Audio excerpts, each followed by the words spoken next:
Hello guys, তো আজকে আইসা পড়লাম নদীতে। আইসা নদীর জলগুলা দেখে আমার কাছে খুব খুশি লাগে। কার কাছে কিরকম লাগে জানিয়েন না, কিন্তু কার কাছে নদীর জলগুলা কিরকম লাগে অবশ্য কমেন্ট করিয়া জানাইবা।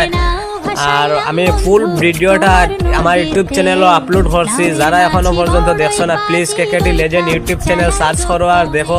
আর নৌকা মাছের দেখতে ভালো লাগে, রঙিন নেশায় ডুবতে আমার আরো সাজে জাগে। রঙিলা ওই নৌকা মাছের দেখতে ভালো লাগে, রঙিন নেশায় ডুবতে আমার আরো সাজে জাগে। পবনের নাও ভাসাইলাম বন্ধু তোমার নদীতে, নাওয়ের মাঝে বড়ই কাজী বৈঠা চালাই গোপন